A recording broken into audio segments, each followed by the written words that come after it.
ಶಾಲಿನಿ, ರಜನೀಶ್ ಅವರೇ, ಇತರ ಎಲ್ಲ ಅಧಿಕಾರಿ ಸ್ನೇಹಿತರೇ, ಇಲ್ಲಿ ಇಷ್ಟೊಂದು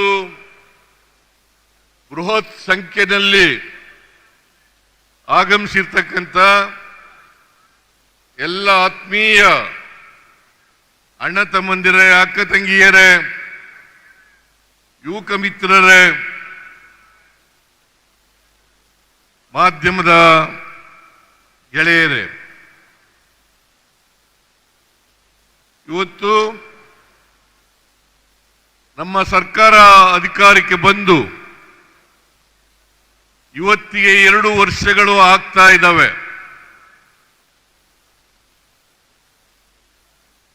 ಈ 2 ವರ್ಷಗಳ ಅವಧಿ ಪೂರೈಸಿದ ಕಾರಣಕ್ಕೋಸ್ಕರ ಒಂದು ಸಾರ್ವಜನಿಕ ಸಭೆಯನ್ನು ಮಾಡಬೇಕು.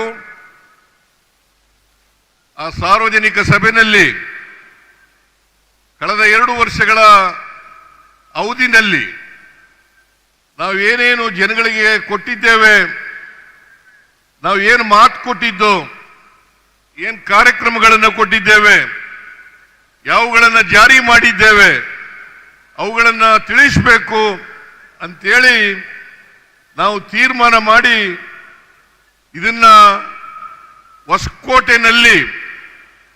ಹೊಸಕೋಟೆನಲ್ಲಿ ಇದನ್ನ ಮಾಡಬೇಕು ಅಂತ ತೀರ್ಮಾನ ಮಾಡಿದೋ. ಅವಾಗಾಗಿ ಇವತ್ತು ಹೊಸಪೇಟೆನಲ್ಲಿ ಈ ಕಾರ್ಯಕ್ರಮ ನಡೀತಾ ಇದೆ. ಈ ಕಾರ್ಯಕ್ರಮಕ್ಕೆ ಯಶಸ್ವಿ ಆಗಲಿಕ್ಕೆ ಕೃಷ್ಣ ಬೈರೇಗೌಡ, ಜಮೀರ್ ಅಹಮದ್ ಖಾನ್ ಮತ್ತು ಹೊಸಪೇಟೆ ಕ್ಷೇತ್ರದ ಗವಿಯಪ್ಪ ಮತ್ತು ಇಡೀ ರಾಜ್ಯದ ಎಲ್ಲ ಶಾಸಕರುಗಳು, ಮಾಜಿ ಶಾಸಕರುಗಳು, ಸಂಸತ್ ಸದಸ್ಯರು ಅವರೆಲ್ಲರೂ ಕೂಡ ಶ್ರಮಪಟ್ಟು ಇಷ್ಟೊಂದು ದೊಡ್ಡ ಪ್ರಮಾಣದಲ್ಲಿ ಜನರನ್ನ ಸೇರಿಸಿ ಈ ಕಾರ್ಯಕ್ರಮವನ್ನು ಮಾಡಿದ್ದಾರೆ. ಇದರ ಯಶಸ್ಸಿಗೆ ಕಾರಣಕರ್ತರಾದಂಥ ಎಲ್ಲರಿಗೂ ಕೂಡ ಸರ್ಕಾರದ ಪರವಾಗಿ ಧನ್ಯವಾದಗಳನ್ನು ಹೇಳಲಿಕ್ಕೆ ಬಯಸ್ತಾ ಇದ್ದೇನೆ. ಈ ಕಾರ್ಯಕ್ರಮಕ್ಕೆ ಎಐಸಿಸಿ ಅಧ್ಯಕ್ಷರಾದಂಥ ಶ್ರೀ ಮಲ್ಲಿಕಾರ್ಜುನ ಖರ್ಗೆ ಅವರು ಆಗಮಿಸಿದ್ದಾರೆ, ಬಂದು ಈ ಕಾರ್ಯಕ್ರಮವನ್ನು ಉದ್ಘಾಟನೆ ಮಾಡಿದ್ದಾರೆ. ಜೊತೆಗೆ ಲೋಕಸಭೆಯಲ್ಲಿ ವಿರೋಧ ಪಕ್ಷದ ನಾಯಕರಾದಂಥ ನಮ್ಮೆಲ್ಲರ ನಾಯಕರು ಆದಂಥ ಶ್ರೀ ರಾಹುಲ್ ಗಾಂಧಿಯವರು ಗ್ರಾಮ ಕಂದಾಯ ಹಕ್ಕು ಪತ್ರಗಳನ್ನು ವಿತರಣೆ ಮಾಡಿದ್ದಾರೆ. ಅವರು ಈವರೆಗೂ ಕೂಡ ನಾನು ಸರ್ಕಾರದ ಪರವಾಗಿ ಅತ್ಯಂತ ಗೌರವಪೂರ್ವಕವಾಗಿ ಧನ್ಯವಾದಗಳನ್ನು ಈ ಸಂದರ್ಭದಲ್ಲಿ ಹೇಳಲಿಕ್ಕೆ ಬಯಸ್ತಾ ಇದ್ದೇನೆ.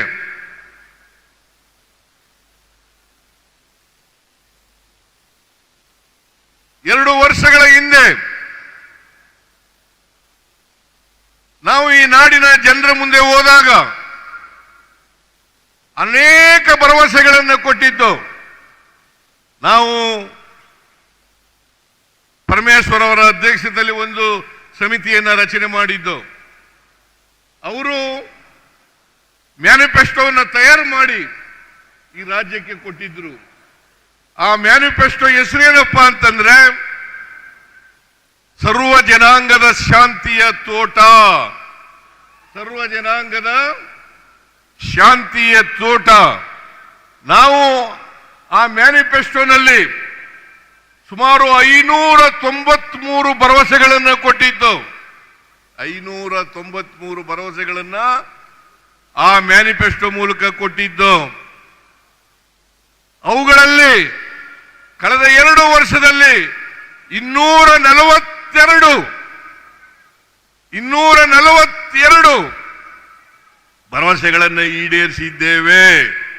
ಉಳಿದ ಭರವಸೆಗಳನ್ನು ಮುಂದಿನ 3 ವರ್ಷದಲ್ಲಿ ಈಡೇರಿಸುತ್ತೇವೆ ಅಂತಕ್ಕಂಥ ಮಾತುಗಳನ್ನು ತಮಗೆ ಕೊಡಲಿಕ್ಕೆ ಬಯಸ್ತಾ ಇದ್ದೇನೆ.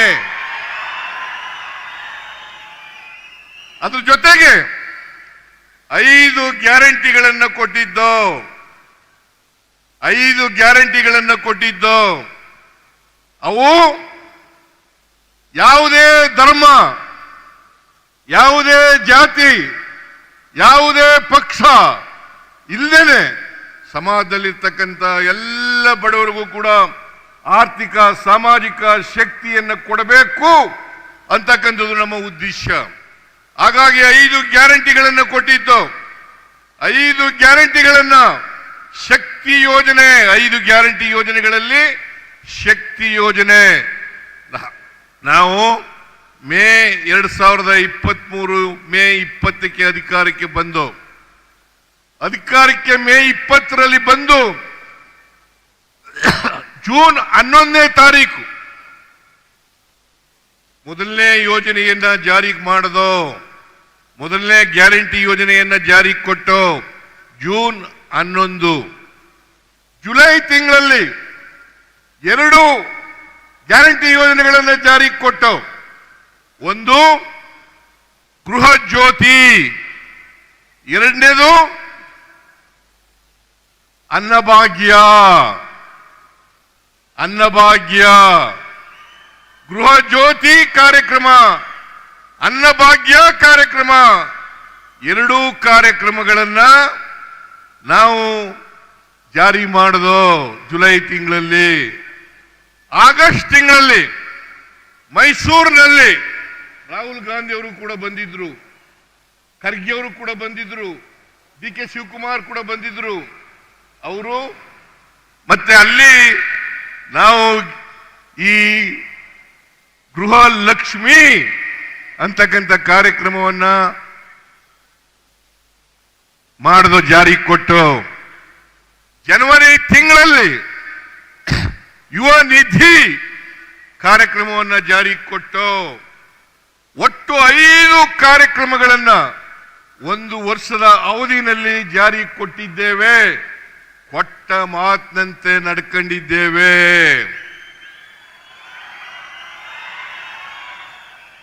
ಯಾವುದಾದ್ರೂ ಸರ್ಕಾರ ಕೊಟ್ಟ ಮಾತಿನಂತೆ ನಡ್ಕೊಂಡಿದ್ರೆ ಅದು ಕಾಂಗ್ರೆಸ್ ಸರ್ಕಾರ, ಅದು ನಮ್ಮ ಸರ್ಕಾರ ಅಂತಕ್ಕಂಥ ಮಾತುಗಳನ್ನ ಹೇಳಲಿಕ್ಕೆ ಬಯಸ್ತಾ ಇದ್ದೇನೆ. 2013ರಿಂದ 18ರವರೆಗೆ ನಾವು ಅಧಿಕಾರದಲ್ಲಿ ಇದ್ದೋ. 2013ರಿಂದ 18ರವರೆಗೆ ಅಧಿಕಾರಗಳಿದ್ದು. ಅಧಿಕಾರದಲ್ಲಿದ್ದಂಥ ಸಂದರ್ಭದಲ್ಲಿ ಚುನಾವಣೆಗಿಂತ ಮುಂಚಿತವಾಗಿ 2013ರಲ್ಲಿ 165 ಭರವಸೆಗಳನ್ನು ಕೊಟ್ಟಿದ್ದು. 165 ಭರವಸೆಗಳಲ್ಲಿ 158 ಭರವಸೆಗಳನ್ನು ಈಡೇರಿಸಿದ್ದೇವೆ. ಅದರಲ್ಲದೆ 30 ಕಾರ್ಯಕ್ರಮಗಳನ್ನ, ಯಾವ ಕಾರ್ಯಕ್ರಮನ ಮ್ಯಾನಿಫೆಸ್ಟೋನಲ್ಲಿ ಹೇಳಿರಲಿಲ್ಲ, ಆ 30 ಕಾರ್ಯಕ್ರಮಗಳನ್ನ ಜಾರಿ ಕೊಟ್ಟಿದ್ದೇವೆ. ಅದರಿಂದ ಒಟ್ಟು 218 ಕಾರ್ಯಕ್ರಮಗಳನ್ನು ಜಾರಿ ಕೊಟ್ಟಿದ್ದೇವೆ. 208 ಕಾರ್ಯಕ್ರಮಗಳನ್ನು ಜಾರಿ ಕೊಟ್ಟಿದ್ದೇವೆ. ಇದರಿಂದ ನಾವು ಹಿಂದೆ ಇದ್ದಾಗಲೂ ನುಡಿದಂತೆ ನಡೆದಿದ್ದೇವೆ, ಈಗಲೂ ಕೂಡ ನುಡಿದಂತೆ ನಡೆದಿದ್ದೇವೆ. ಜನತೆಗೆ ಕೊಟ್ಟ ಮಾತುಗಳನ್ನು ಈಡೇರಿಸಿದ್ದೇವೆ ಅಂತಕ್ಕಂಥ ಮಾತುಗಳನ್ನು ಹೇಳಲಿಕ್ಕೆ ಬಯಸ್ತಾ ಇದ್ದೇನೆ. ಆದರೆ ಬಿಜೆಪಿಯವರು 2018ರಲ್ಲಿ 600 ಭರವಸೆಗಳನ್ನು ಕೊಟ್ಟಿದ್ರು. 600 ಭರವಸೆಗಳನ್ನು ಕೊಟ್ಟಿದ್ರು. 600 ಭರವಸೆಗಳಲ್ಲಿ 10% ಭರವಸೆಗಳನ್ನು ಕೂಡ ಈಡೇರಿಸಲಿಕ್ಕೆ ಆಗಲಿಲ್ಲ. ಇದು ಬಿಜೆಪಿಗೂ ನಮಗೂ ಇರತಕ್ಕಂಥ ವ್ಯತ್ಯಾಸ.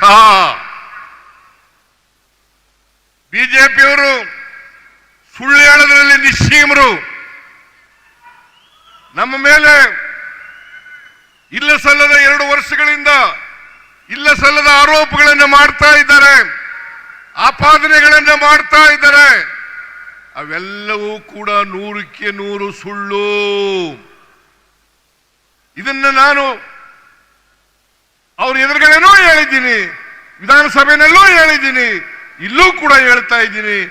100ಕ್ಕೆ 100 ಸುಳ್ಳು. ಅವ್ರು ಒಂದೇ ವೇದಿಕೆಗೆ ಬರಲಿ, ಅವರು ಏನು ಮಾಡಿದ್ದಾರೆ, ನಾವೇನು ಮಾಡಿದ್ದೀವಿ ಅನ್ನೋದನ್ನು ಚರ್ಚೆ ಮಾಡೋಣ. ಅದಕ್ಕೆ ಯಾರು ತಯಾರಿಲ್ಲ, ಬಿಜೆಪಿಯವರು ಯಾರು ತಯಾರಿಲ್ಲ. ಇದನ್ನ ಬಹಳ ಸ್ಪಷ್ಟಪಡಿಸಲಿಕ್ಕೆ ಬಯಸ್ತಾ ಇದ್ದೇನೆ. ಅದರಿಂದ ನಮಗೂ ಬಿಜೆಪಿಯವರಿಗೂ ಬಹಳ ವ್ಯತ್ಯಾಸ ಇದೆ. ಅವರು ಯಾವಾಗಲೂ ಕೂಡ ಧರ್ಮಗಳ ನಡುವೆ, ಜಾತಿಗಳ ನಡುವೆ ಅವರು ಶಾಂತಿಯನ್ನ ಹದಗೆಡಿಸ್ತಕ್ಕಂಥ, ದ್ವೇಷವನ್ನ ಹುಟ್ಟಾಕ್ತಕ್ಕಂಥ, ಕ್ರೌರ್ಯವನ್ನ ಹುಟ್ಟಾಕ್ತಕ್ಕಂಥ ಕೆಲಸವನ್ನ ಮಾಡ್ತಾ ಇದ್ದಾರೆ.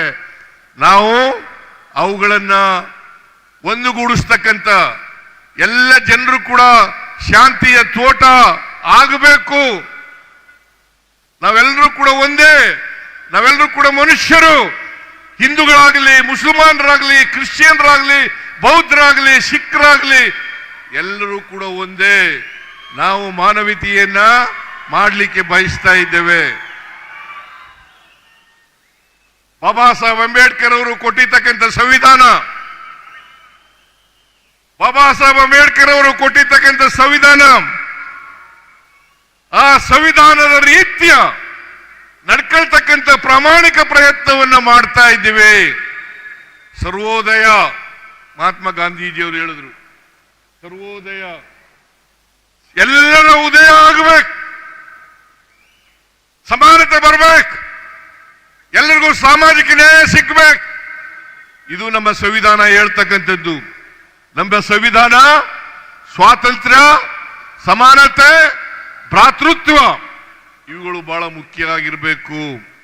ನಮ್ಮ ದೇಶದಲ್ಲಿ ಅನೇಕ ಜಾತಿಗಳಿದ್ದಾವೆ, ಅನೇಕ ಧರ್ಮಗಳಿದ್ದಾವೆ, ಅನೇಕ ಭಾಷೆಗಳಿದ್ದಾವೆ, ಅನೇಕ ಸಂಸ್ಕೃತಿಗಳಿದ್ದಾವೆ.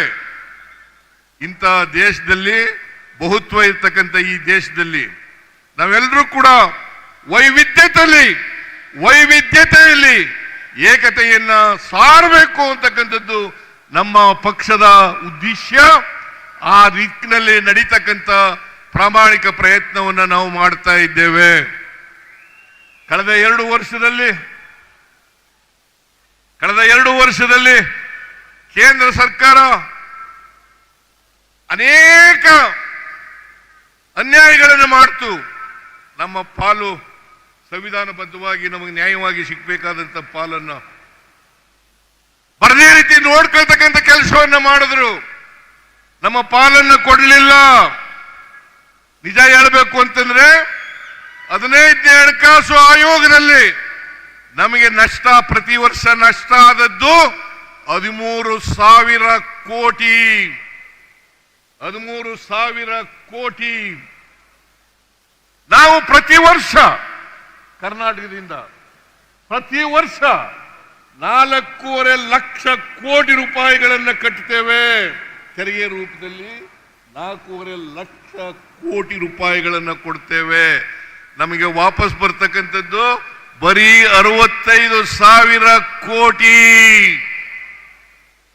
ಪ್ರತಿ ವರ್ಷ 4.5 ಲಕ್ಷ ಕೋಟಿ ರೂಪಾಯಿಗಳನ್ನ ನಾವು ತೆರಿಗೆ ರೂಪದಲ್ಲಿ ಕೇಂದ್ರ ಸರ್ಕಾರಕ್ಕೆ ಕೊಟ್ರೆ ನಮಗೆ ವಾಪಸ್ ಕೊಡ್ತಕ್ಕಂಥದ್ದು ಬರೀ 65,000 ಕೋಟಿ. ಅಂದ್ರೆ ಸುಮಾರು 14 ರಿಂದ 15 ಪೈಸೆ. 100 ರೂಪಾಯಿ, 1 ರೂಪಾಯಿ ಕೊಟ್ರೆ, ನಾವು 1 ರೂಪಾಯಿ ತೆರಿಗೆ ರೂಪದಲ್ಲಿ ಕೊಟ್ರೆ ಅಥವಾ 100 ರೂಪಾಯಿ ಕೊಟ್ರೆ ನಾವು ಬರ್ತಕ್ಕಂಥದ್ದು 14 ರಿಂದ 15 ರೂಪಾಯಿಗಳು ಮಾತ್ರ. ಇಷ್ಟರ ಮಟ್ಟಿಗೆ ಅನ್ಯಾಯ ಆಗ್ತಾ ಇದೆ. ಈ ಅನ್ಯಾಯವನ್ನು ಸರಿಪಡಿಸಿ ನಮಗೆ ನ್ಯಾಯಯುತವಾದಂತ ಪಾಲನ್ನು ಕೊಡಿ. ನಾವು ಫೆಡರಲಿಸಂ ಅನ್ನು ಒಪ್ಕೊಂಡಿದ್ದೀವಿ. ನರೇಂದ್ರ ಮೋದಿ ಅವರು ಪದೇ ಪದೇ ಹೇಳ್ತಾರೆ ಕೋಆಪರೇಟಿವ್ ಫೆಡರಲಿಸಂ. ಇದನ್ನೇನ ಕೋಆಪರೇಟಿವ್ ಫೆಡರಲಿಸಂ ಅಂತ ಕರೀಬೇಕಾ? 4.5 ಲಕ್ಷ ಕೋಟಿ ರೂಪಾಯಿಗಳನ್ನು ನಮ್ಮಿಂದ ತಗೊಂಡು ನಮಗೆ ಕೊಡ್ತಕ್ಕಂಥದ್ದು ಕೇವಲ 65,000 ಕೋಟಿ. ಮೊದಲೇ ನಮಗೆ ಇವರು ಸೆಂಟ್ರಲಿ ಸ್ಪಾನ್ಸರ್ಡ್ ಸ್ಕೀಮ್, ಕೇಂದ್ರ ಪುರಸ್ಕೃತ ಯೋಜನೆಗಳಲ್ಲಿ ಪ್ರತಿ ವರ್ಷ ಕಡಿಮೆ ಆಗ್ತಾ ಇದೆ. ಕಳೆದ ವರ್ಷ 24-25ರಲ್ಲಿ 46,000 ಕೋಟಿ ರೂಪಾಯಿಗಳು ನಾವು ಮತ್ತು ಕೇಂದ್ರ ಸರ್ಕಾರ ಖರ್ಚು ಮಾಡಬೇಕಾಗಿತ್ತು. ಆದರೆ ಕೇಂದ್ರದಿಂದ ಬಂದದ್ದು 22,000 ಕೋಟಿ ರೂಪಾಯಿಗೆ 18,000 ಕೋಟಿ ರೂಪಾಯಿಗಳು ಮಾತ್ರ ಬಂತು. 18,000 ಕೋಟಿ ರೂಪಾಯಿಗಳು ಮಾತ್ರ ಬಂತು. ಇನ್ನ 4,000 ಚಿಲ್ಲರೆ ಕೋಟಿ ನಮಗೆ ಬರಲಿಲ್ಲ. ನಾವು 46,000 ಕೋಟಿನಲ್ಲಿ 24,000 ಕೋಟಿ ರೂಪಾಯಿಗಳನ್ನು ನಾವು ಕೊಡ್ತೇವೆ. ನಮ್ಮ ಪಾಲನ್ನು ನಾವು ಕೊಟ್ಟಿದ್ದೀವಿ. ಆದರೆ ಕೇಂದ್ರದ ಪಾಲನ್ನು ಕೊಡಲಿಕ್ಕೆ ಸಾಧ್ಯ ಆಗಲಿಲ್ಲ. ನಮಗೆ 15ನೇ ಹಣಕಾಸಿನ ಆಯೋಗದ ಶಿಫಾರಸಿನಲ್ಲಿ ಕಡಿಮೆ ಆಯಿತು ಅಂತೇಳಿ ನಮಗೆ ಅಂದಿನ 15ನೇ ಹಣಕಾಸಿನ ಆಯೋಗದ ಅಧ್ಯಕ್ಷರಾಗಿದ್ದಂಥವರು 5,495 ಕೋಟಿ ರೂಪಾಯಿಗಳನ್ನ ಕೊಡಿ ರಾಜ್ಯಕ್ಕೆ ಅಂತೇಳಿ ಶಿಫಾರಸು ಮಾಡಿದ್ರು. ಆದರೆ 5,495 ಕೋಟಿ ರೂಪಾಯಿಗಳಲ್ಲಿ ಇವತ್ತಿನವರಿಗೆ ಒಂದು ಬಿಡುಗಾಸು ಕೂಡ ಬಂದಿಲ್ಲ. ಅದಲ್ಲದೆ ಪೆರಿಫೆರಲ್ ರಿಂಗ್ ರೋಡ್ಗೆ 3,000 ಕೋಟಿ ರೂಪಾಯಿಗಳನ್ನ ಕೊಡ್ತೀವಿ ಶಿಫಾರಸು ಮಾಡಿದ್ರು 15ನೇ ಹಣಕಾಸಿನ ಆಯೋಗ. ಪೆರಿಫೆರಲ್ ರಿಂಗ್ ರೋಡ್ಗೆ, ಬೆಂಗಳೂರಿನ ಪೆರಿಫೆರಲ್ ರಿಂಗ್ ರೋಡ್ಗೆ 3,000 ಕೋಟಿ, ಬೆಂಗಳೂರಿನಲ್ಲಿ ಇರ್ತಕ್ಕಂಥ ಕೆರೆಗಳ ಅಭಿವೃದ್ಧಿಗೆ 3,000 ಕೋಟಿ, ಒಟ್ಟು 11,495 ಕೋಟಿ ಕೊಡಬೇಕಾಗಿತ್ತು ಕೇಂದ್ರ. 11,495 ಕೋಟಿ ಕೊಡಬೇಕಾಗಿತ್ತು. ಆದರೆ 1 ರೂಪಾಯಿನೂ ಕೂಡ ಬರಲಿಲ್ಲ. ಶ್ರೀಮತಿ ನಿರ್ಮಲಾ ಸೀತಾರಾಮನ್ ಕೇಂದ್ರದ ಹಣಕಾಸಿನ ಮಂತ್ರಿ, ನಮ್ಮ ರಾಜ್ಯದಿಂದ ರಾಜ್ಯಸಭೆಗೆ ಹೋಗಿರ್ತಕ್ಕಂಥವರು, ಅವರು 2023ರಲ್ಲಿ ಬಜೆಟ್ ಮಂಡಿಸಿದಾಗ ಹೇಳಿದ್ರು ಅಪ್ಪರ್ ಭದ್ರಾಗೆ 5,300 ಕೋಟಿ ರೂಪಾಯಿಗಳನ್ನು ಕೊಡ್ತೇವೆ. ಬಜೆಟ್ನಲ್ಲಿ ಘೋಷಣೆ ಮಾಡಿದ್ರು 5,300 ಕೋಟಿ ಕೊಡ್ತೇವೆ ಅಂತೇಳಿ ಘೋಷಣೆ ಮಾಡಿದ್ರು. ಆದರೆ ಬಜೆಟ್ನಲ್ಲಿ ಘೋಷಣೆ ಮಾಡಿದ್ರು ಕೂಡ 1 ರೂಪಾಯಿ ಬರಲಿಲ್ಲ. ನಿರ್ಮಲಾ ಸೀತಾರಾಮನ್ 2 ಬಾರಿ ಭೇಟಿ ಮಾಡಿದೆ, ಮನವಿ ಕೊಟ್ಟೆ, ಸ್ವಲ್ಪ ಇದನ್ನ ಬಿಡುಗಡೆ ಮಾಡಿ 5,300 ಕೋಟಿ ರೂಪಾಯಿಗಳನ್ನ ಅಂತೇಳಿ. ಅಷ್ಟೇ ಅಲ್ಲದೇನೆ ಬಸವರಾಜ ಬೊಮ್ಮಾಯಿ ಅವರು ಅಂದಿನ ಮುಖ್ಯಮಂತ್ರಿಗಳು 23-24ರಲ್ಲಿ ಮಂಡಿಸಿದಂತ ಬಜೆಟ್ನಲ್ಲಿ ಅದನ್ನು ಪುನರುಚ್ಚಾರ ಮಾಡಿದ್ರು. ಅಷ್ಟೇ ಅಲ್ಲ, ಅಪ್ಪರ್ ಭದ್ರಾ ಯೋಜನೆಯನ್ನ ರಾಷ್ಟ್ರೀಯ ಯೋಜನೆಯನ್ನಾಗಿ ಮಾಡಿಸ್ತೇನೆ ಅಂತ ಹೇಳಿದ್ರು. ಇವತ್ತಿನವರಿಗೆ ರಾಷ್ಟ್ರೀಯ ಯೋಜನೆಯೂ ಆಗಲಿಲ್ಲ. 5,300 ಕೋಟಿ ರೂಪಾಯಿಗಳಲ್ಲಿ 1 ರೂಪಾಯಿನೂ ಬರಲಿಲ್ಲ. ಇದು ಕೇಂದ್ರ ಸರ್ಕಾರ ನಾವು ಮಾಡದಂತ ಅನ್ಯಾಯ. ನಾವು ಪ್ರತಿಭಟನೆ ಮಾಡಿದ್ದೀವಿ, ಸರ್ಕಾರ ಪ್ರತಿಭಟನೆ ಮಾಡಿದೆ. ಡೆಲ್ಲಿಗೆ ಹೋಗಿ ಎಲ್ಲ MLAಗಳು, MP ಗಳು, ಎಲ್ಲ ಮಂತ್ರಿಗಳು ಎಲ್ಲ ಹೋಗಿ ಪ್ರತಿಭಟನೆ ಮಾಡೋದು. ನಾವು ಮಾಡಿದ್ರು ಸಾಲದು. ಈ ರಾಜ್ಯದ ಜನ ಈ ಅನ್ಯಾಯವನ್ನು ಪ್ರತಿಭಟಿಸಬೇಕು, ಕೇಂದ್ರ ಸರ್ಕಾರಕ್ಕೆ ಒತ್ತಾಯವನ್ನು ಹಾಕಬೇಕು. ಇವತ್ತಿನವರಿಗೆ ಬಿಜೆಪಿಯವರಾಗ್ಲಿ JDSನವರಾಗ್ಲಿ ಒಂದು ಶಬ್ದ ಬಾಯಿನಿಂದ ಹೇಳಿಲ್ಲ. ಇದನ್ನು ಕೊಡಿ ಅಂತ ಯಡಿಯೂರಪ್ಪ ಆಗಲಿ, ಬಸವರಾಜ ಬೊಮ್ಮಾಯಿ ಆಗಲಿ, ಬಿಜೆಪಿ MPಗಳಾಗಲಿ, JDS MPಗಳಾಗಲಿ, ಕುಮಾರಸ್ವಾಮಿ ಆಗಲಿ, ಕರ್ನಾಟಕಕ್ಕೆ ಅನ್ಯಾಯ ಆಗಿದೆ, ಕೊಡಿ, ನಮ್ಮ ಪಾಲನ್ನು ಕೊಡಿ, 15ನೇ ಹಣಕಾಸಿನ ಆಯೋಗ ಶಿಫಾರಸು ಮಾಡಿರ್ತಕ್ಕಂಥ ಹಣ ಕೊಡಿ ಅಂತ ಕೇಳಲಿಲ್ಲ. ಇದನ್ನ ತಾವೆಲ್ಲ ಕೂಡ ಅರ್ಥ ಮಾಡ್ಕೋಬೇಕಾಗ್ತದೆ. ಬಿಜೆಪಿಗೆ ತಕ್ಕ ಪಾಠವನ್ನ ಕಲಿಸ್ತಕ್ಕಂಥ ದಿನಗಳು ನಿಮಗೆ ಮುಂದೆ ಬಂದೇ ಬರ್ತವೆ. ಅದನ್ನ ಮಾಡಬೇಕು ಅಂತಕ್ಕಂಥದ್ದು ನನ್ನ ಕಳಕಳಿಯ ಮನವಿ ಅಂತಕ್ಕಂಥ ಮಾತುಗಳನ್ನು ಹೇಳಲಿಕ್ಕೆ ಬಯಸ್ತಾ ಇದ್ದೇನೆ. 2013ರಲ್ಲಿ 2018ರಲ್ಲಿ ಸಮ್ಮಿಶ್ರ ಸರ್ಕಾರ ರಚನೆ ಆಯಿತು. ಅದನ್ನ ಬುಡಮೇಲು ಮಾಡಿ ಆಪರೇಷನ್ ಕಮಲದ ಮೂಲಕ ಬುಡಮೇಲು ಮಾಡಿ ಅಧಿಕಾರಕ್ಕೆ ಬಂದರು. ಯಡಿಯೂರಪ್ಪ ಅಧಿಕಾರಕ್ಕೆ ಬಂದರು. ಇವತ್ತು ಕುಮಾರಸ್ವಾಮಿನವ್ರ ಜೊತೆ ಸೇರ್ಕೊಂಡಿದ್ದಾರೆ. ಅವರಿಗೆ ಯಾವತ್ತೂ ಕೂಡ ಕರ್ನಾಟಕದ ಜನತೆ ಆಶೀರ್ವಾದವನ್ನ ಮಾಡಿಲ್ಲ. 2008 ಇರಬಹುದು, 2018 ಇರಬಹುದು, ಹಿಂಬಾಗಲಿಂದ ಅಧಿಕಾರಕ್ಕೆ ಬಂದಿದ್ದಾರೆ ಹೊರತು ಅವರು ಜನರ ಆಶೀರ್ವಾದವನ್ನ ಪಡೆದು ಅಧಿಕಾರಕ್ಕೆ ಬಂದಿಲ್ಲ. 2019ರಲ್ಲೂ ಕೂಡ ಸಮ್ಮಿಶ್ರ ಸರ್ಕಾರವನ್ನು ಬೀಳಿಸಿ ಮಿಸ್ಟರ್ ಯಡಿಯೂರಪ್ಪನವರು ಮುಖ್ಯಮಂತ್ರಿ ಆದರು. ಅವರು 2 ವರ್ಷ ಇದ್ರು. ಆಮೇಲೆ ಬಸವರಾಜ ಬೊಮ್ಮಾಯಿ ಮುಖ್ಯಮಂತ್ರಿ ಆದರು. ಅವರು 1 ವರ್ಷ 10 ತಿಂಗಳು ಇದ್ರು. ಅವರು ಯಾರು ಕೂಡ ಕರ್ನಾಟಕದಲ್ಲಿ ಅವರು ಹೇಳದಂತ ಒಂದು ಭರವಸೆಯನ್ನು ಕೂಡ ಈಡೇರಿಸಲಿಕ್ಕೆ ಹೋಗಲಿಲ್ಲ. ರಾಜ್ಯವನ್ನು ಆರ್ಥಿಕವಾಗಿ ದಿವಾಳಿ ಮಾಡುವುದರು. ಸಮಾಜದಲ್ಲಿ ವಿಷಬೀಜವನ್ನ ಬಿತ್ತಿ ಮಾನವೀಯತೆಯನ್ನ ಹಾಳು ಮಾಡತಕ್ಕಂಥ ಕೆಲಸವನ್ನ ಮಾಡಿದ್ರು.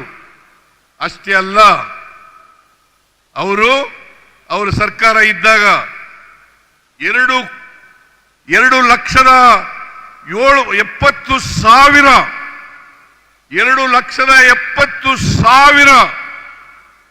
ಕೋಟಿ ರೂಪಾಯಿಗಳಿಗೆ ದುಡ್ಡಿಲ್ದೇನೆ ಮಂಜೂರಾತಿ ಕೊಟ್ಬಿಟ್ರು. ದುಡ್ಡನ್ನ ಕೊಡ್ಲಿಲ್ಲ. ಕೆಲಸ ಪ್ರಾರಂಭ ಮಾಡಿದ್ರು, ಆದರೆ ಲಂಚ ಮಾತ್ರ ಹೊಡೆದ್ರು.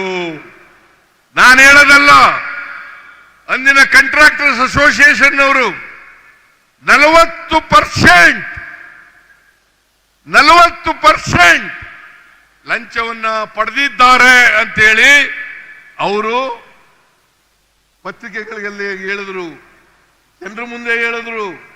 ನಮ್ಮ ಸರ್ಕಾರಕ್ಕೆ ಕೊಟ್ಟರು, ನನಗೆ ಕೊಟ್ಟರು. ಆದರೂ ನಾನು ಅದಕ್ಕೋಸ್ಕರ ಕುನಾ ಅವರ ಅಧ್ಯಕ್ಷದಲ್ಲಿ, ನಾಗಮೋಹನ ಅವರ ಅಧ್ಯಕ್ಷದಲ್ಲಿ ಸಮಿತಿಯನ್ನು ಮಾಡಿದೆ, ಆಯೋಗವನ್ನು ರಚನೆ ಮಾಡಿದೆ, ಆಯೋಗದ ಅಧ್ಯಕ್ಷರನ್ನು ಮಾಡಿದೆ. ಅವರು ವರದಿಗಳನ್ನು ಕೊಟ್ಟಿದ್ದಾರೆ. ಅವರು ತಪ್ಪಿತಸ್ಥರು ಅಂತೇಳಿ ಸಾಬೀತಾಗಿದೆ. ಅದ್ರ ಜೊತೆಗೆ 1,66,000 ಕೋಟಿ ರೂಪಾಯಿಗಳಿಗೆ ಮುಖ್ಯಮಂತ್ರಿಗಳ ಡಿಸ್ಕ್ರಿಷನರಿ ಪವರ್ನಲ್ಲಿ 1,66,000 ಕೋಟಿ ರೂಪಾಯಿಗಳಿಗೆ ಮಂಜೂರಾತಿ ಕೊಟ್ಬಿಟ್ರು. ಅವರ ಪಾರ್ಟಿ MLAಗಳಿಗೆ, ಬೇರೆ MLAಗಳಿಗೆಲ್ಲ ಮಂಜೂರಾತಿಯನ್ನು ಕೊಟ್ಟರು. ಹಾಗಾಗಿ ಇವತ್ತು ಹಣಕಾಸಿನ ತೊಂದರೆ ಏನಾದ್ರು ಆಗಿದ್ರೆ ನಮ್ಮ ರಾಜ್ಯಕ್ಕೆ, ಅದು ಯಡಿಯೂರಪ್ಪನವರ, ಬಸವರಾಜ ಬೊಮ್ಮಾಯಿನವರ ಬಳುವಳಿ ಅಂತಕ್ಕಂಥ ಮಾತುಗಳನ್ನು ಹೇಳಲಿಕ್ಕೆ ಬಯಸ್ತಾ ಇದ್ದೇನೆ. ಇಷ್ಟಾದರೂ ಕೂಡ 5 ಗ್ಯಾರಂಟಿ ಯೋಜನೆಗಳನ್ನು ಜಾರಿಗೆ ಕೊಟ್ಟಿದ್ದೀವಿ. 5 ಗ್ಯಾರಂಟಿ ಯೋಜನೆಗಳನ್ನು, ಶಕ್ತಿ ಯೋಜನೆ, ಎಲ್ಲ ಮಹಿಳೆಯರು, 3.5 ಕೋಟಿ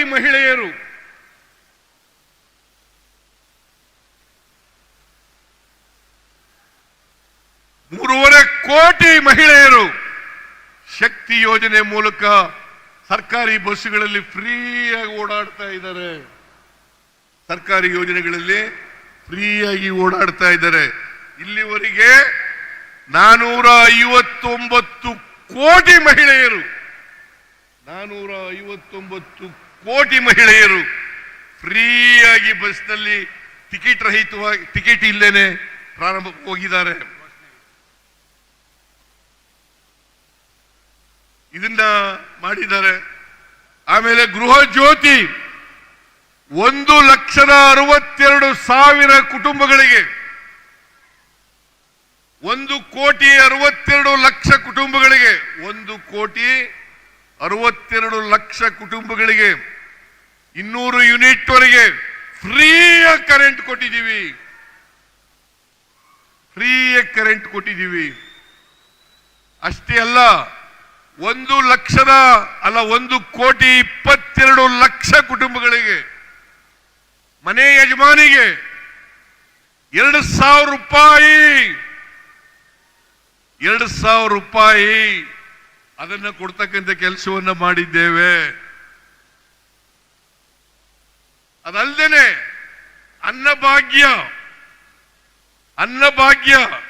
ಸುಮಾರು 4,42,00,000 BPL ಕಾರ್ಡ್ಗಳಿಗೆ ಅಕ್ಕಿಯನ್ನು ಕೊಡ್ತಾ ಇದ್ದೇವೆ.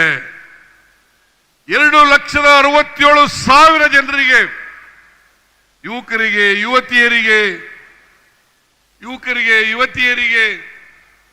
ಯುವ ನಿಧಿ ಕಾರ್ಯಕ್ರಮವನ್ನು ಜಾರಿ ಮಾಡಿದ್ದೇವೆ.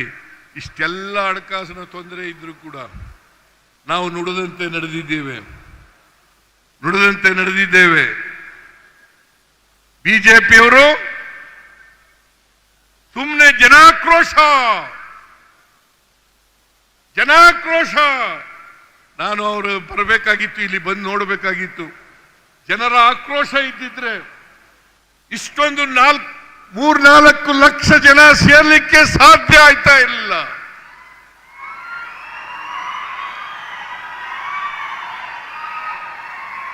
ಜನಗಳಿಗೆ ಸಂತೋಷ ಇದೆ, ಜನಗಳಿಗೆ ನೆಮ್ಮದಿ ಇದೆ, ಜನಗಳಿಗೆ ನಾವು ನುಡಿದಂತೆ ನಡೆದಂತ ಸರ್ಕಾರ ಅಂತಕ್ಕಂಥದ್ದು ಅರಿವಾಗಿದೆ. ಅದರಿಂದ ಯಾವ ಆಕ್ರೋಶನೂ ಇಲ್ಲ. ಇವತ್ತೇನಾದ್ರೂ ಬೆಲೆ ಏರಿಕೆ ಆಗಿದ್ರೆ, ಎಲ್ಲ ರಾಜ್ಯಗಳಲ್ಲಿ ಬೆಲೆ ಏರಿಕೆ ಆಗಿದ್ರೆ ಅದಕ್ಕೆ ನರೇಂದ್ರ ಮೋದಿಯವರ ಕೇಂದ್ರ ಸರ್ಕಾರ ಕಾರಣ ಅಂತಕ್ಕಂಥದನ್ನ ಹೇಳಲಿಕ್ಕೆ ಬಯಸ್ತಾ ಇದ್ದೇನೆ. ಇವತ್ತು ಪೆಟ್ರೋಲ್, ಡೀಸೆಲ್, ಗ್ಯಾಸ್, ಗೊಬ್ಬರ, ನಾನು ಒಂದು ಮಾತನ್ನ ಹೇಳಲಿಕ್ಕೆ ಬಯಸ್ತಾ ಇದ್ದೇನೆ. 2014ರಲ್ಲಿ 10 ತೊಲಾ ಚಿನ್ನ 28,000 ರೂಪಾಯಿ.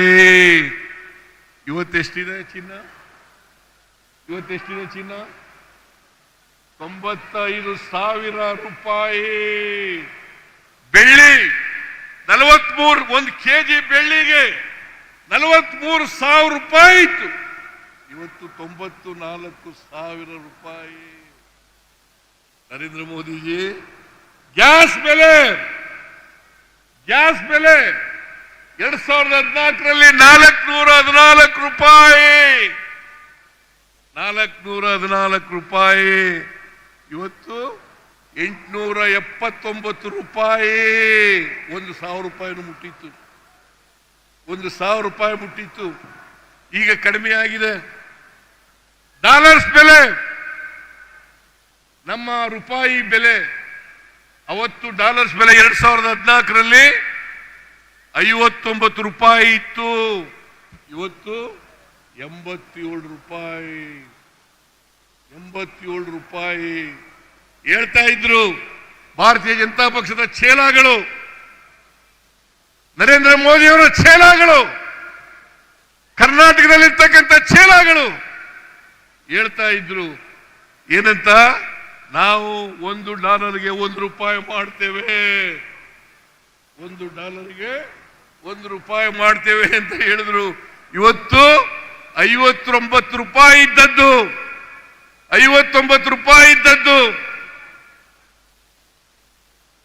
87 ರೂಪಾಯಿ ಇದೆ.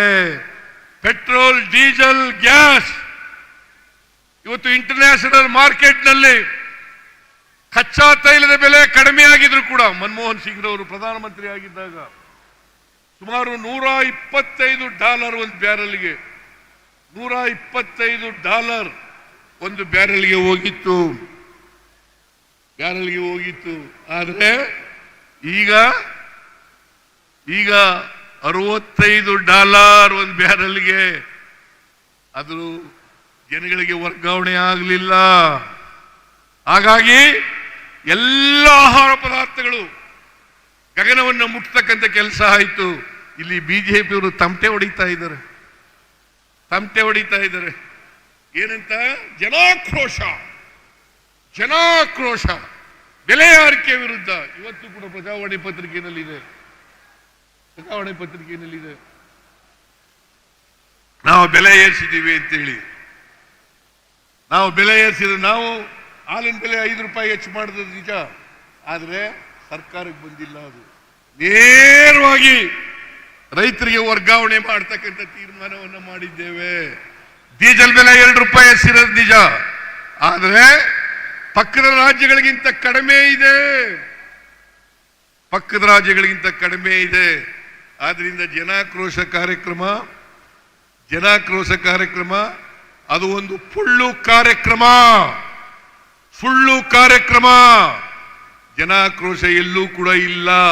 ಅದಕ್ಕೆ ಇವತ್ತು ಇಷ್ಟೊಂದು ದೊಡ್ಡ ಪ್ರಮಾಣದಲ್ಲಿ 2 ವರ್ಷದ ನಮ್ಮ ಅಧಿಕಾರದಲ್ಲಿದ್ದಂಥ 2 ವರ್ಷದ ಅವಧಿಯನ್ನ ವಿಜೃಂಭಣೆಯಿಂದ ಆಚರಣೆ ಮಾಡಿರ್ತಕ್ಕಂಥ ಕೆಲಸವನ್ನು ಮಾಡಿದ್ದೇವೆ.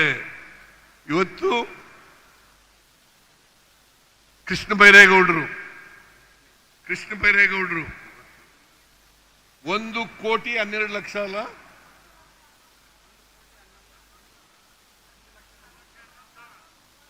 1,11,111 ಎಲ್ಲ ಒಂದೊಂದೇ ಮಾಡ್ಬಿಟ್ಟಿದೀಯ. 1,11,111 ಹಕ್ಕು ಪತ್ರಗಳನ್ನು ವಿತರಣೆ ಮಾಡಿದ್ದೇವೆ. ಇದನ್ನ 2015-16ರಲ್ಲಿ ನಾನು ಒಂದು ಸಮಿತಿಯನ್ನ ಮಾಡಿದ್ದೆ. ಆ ಸಮಿತಿ ವರದಿ ಕೊಟ್ಟ ಮೇಲೆ ಕಾಗೋಡು ತಿಮ್ಮಪ್ಪನವರು ರೆವಿನ್ಯೂ ಮಂತ್ರಿ ಆಗಿದ್ರು.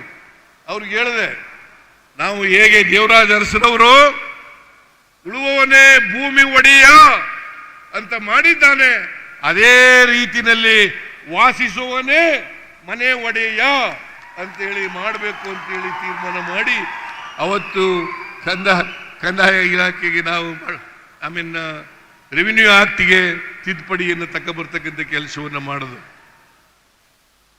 ನಾವು ಬಂದ ಮೇಲೆ ನರೇಂದ್ರ ಮೋದಿ ಅವರ ಕೈಲಿ ಸೇಡಂನಲ್ಲಿ 50,000 ಹಕ್ಕುಪತ್ರಗಳನ್ನು ಕೊಡಿಸ್ತೀವಿ. ಅನೇಕ ಹಕ್ಕುಪತ್ರಗಳು ನಕಲಿ ಹಕ್ಕುಪತ್ರಗಳು. ನಾವು ಇವತ್ತು ಕೊಟ್ಟಿರ್ತಕ್ಕಂಥ ಹಕ್ಕುಪತ್ರ ಇದೆಯಲ್ಲ, ಇದು ಯಾವುದು ನಕಲಿ ಅಲ್ಲ,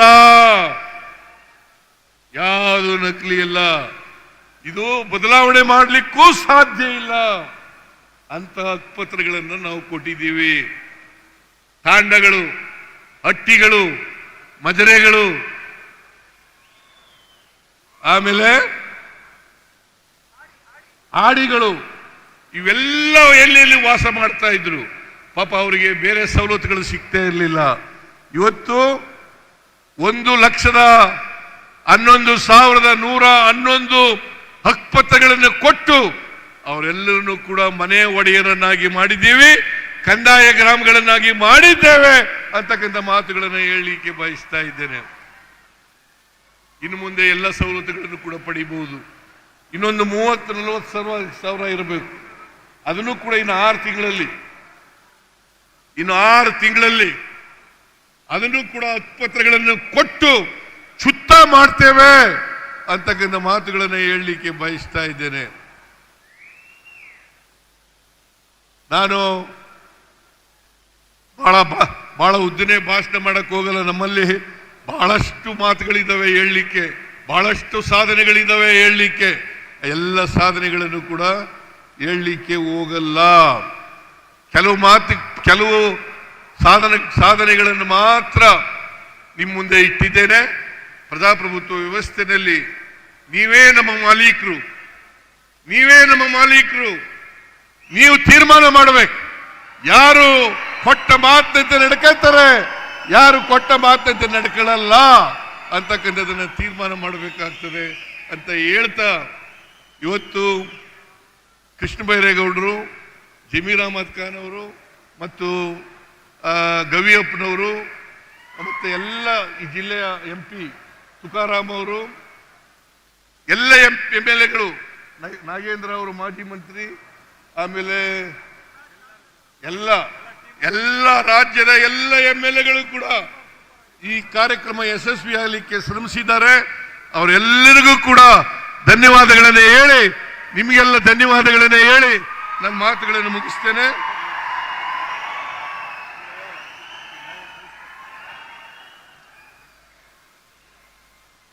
ಧನ್ಯವಾದಗಳು. ಜನಪರ ಕೆಲಸಕ್ಕೆ ಸದಾ ಸಿದ್ಧ ಬದ್ಧ ಕಾಂಗ್ರೆಸ್ನ ಸಿದ್ದರಾಮಯ್ಯ ಶಿವಕುಮಾರ್ ಅವರ ಸರ್ಕಾರ ಜನಪರ ಕೆಲಸಕ್ಕೆ ಸದಾ ಸಿದ್ಧ ಸರ್ಕಾರ. ಈ ಕಾರ್ಯಕ್ರಮ ಆಗಮಿಸಿದಂತ ಎಲ್ಲ ಗಣ್ಯರಿಗೆ ಮತ್ತೊಮ್ಮೆ ನಾನು ಗೌರವವನ್ನ ಸಮರ್ಪಣೆ ಮಾಡ್ತಾ ಅವರಿಗೆ ವಂದನೆಗಳನ್ನ ಹೇಳಲಿಕ್ಕೆ ಬಯಸ್ತೇನೆ. ಬ್ಲೋವರ್ಸ್ ಇನ್ನೊಂದ್ಸತಿ ಇದ್ರೆ ಕೋಲ್ಡ್ ಫೈರ್ ಅಂಡ್ ಬ್ಲೋವರ್ಸ್ ಪ್ರಯತ್ನ ಮಾಡಿ.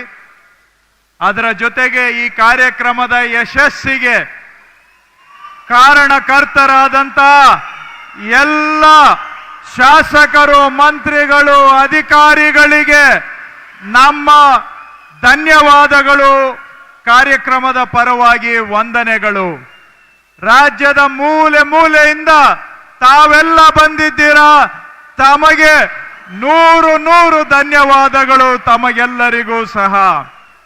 ನನ್ನ ಅಧಿಕಾರಿಗಳ ತಂಡ ವಿಶೇಷವಾಗಿ ವಿಜಯನಗರ ಜಿಲ್ಲಾಡಳಿತ, ಜಿಲ್ಲಾಧಿಕಾರಿ CO ಇಂದ ಹಿಡಿದು ಸಚಿವರಾದಂಥ ಜಮೀರ್ ಅಹಮದ್ ಖಾನ್ ಅವರ ನೇತೃತ್ವದಲ್ಲಿ ಅಭೂತಪೂರ್ವವಾದಂತಹ ಯಶಸ್ಸಿಗೆ ಕಾರಣಕರ್ತರಾಗಿದ್ದಾರೆ. ಅವರಿಗೂ ನನ್ನ ವಂದನೆ, ಧನ್ಯವಾದ. ಪೊಲೀಸ್ ಇಲಾಖೆಯವರು ಎಲ್ಲ ರೀತಿಯಲ್ಲಿ ನಮಗೆ ಸಹಕಾರವನ್ನ ಕೊಟ್ಟಿದ್ದಾರೆ. ಪೊಲೀಸ್ ಇಲಾಖೆಯವರಿಗೂ ಕೂಡ ನನ್ನ ಧನ್ಯವಾದವನ್ನ ಸಮರ್ಪಣೆ ಮಾಡ್ತೇನೆ. ಕೊನೆಗೊಮ್ಮೆ ಹೇಳಿ, ಬೋಲೋ ಭಾರತ್ ಮಾತಾ ಕೇ, ಬೋಲೋ ಭಾರತ್ ಮಾತಾ ಕೇ. ಕರ್ನಾಟಕ ಮಾತೆಗೆ. ಎಲ್ಲ ಸಾರಿಗೆ ಇಲಾಖೆ, ಎಲ್ಲ ನಿಗಮಗಳು ನಮಗೆ 100ಕ್ಕೆ 100 ಸಹಕಾರವನ್ನ ಕೊಟ್ಟಿದ್ದಾರೆ. ಸಾರಿಗೆ ಇಲಾಖೆಯ ಎಲ್ಲ ನಿಗಮಗಳು, ಅವರಿಗೂ ಕೂಡ ನಾನು ಅನಂತ ಧನ್ಯವಾದಗಳನ್ನ, ವಂದನೆಗಳನ್ನ ಈ ಸಂದರ್ಭದಲ್ಲಿ ಹೇಳಲಿಕ್ಕೆ ಬಯಸ್ತೇನೆ.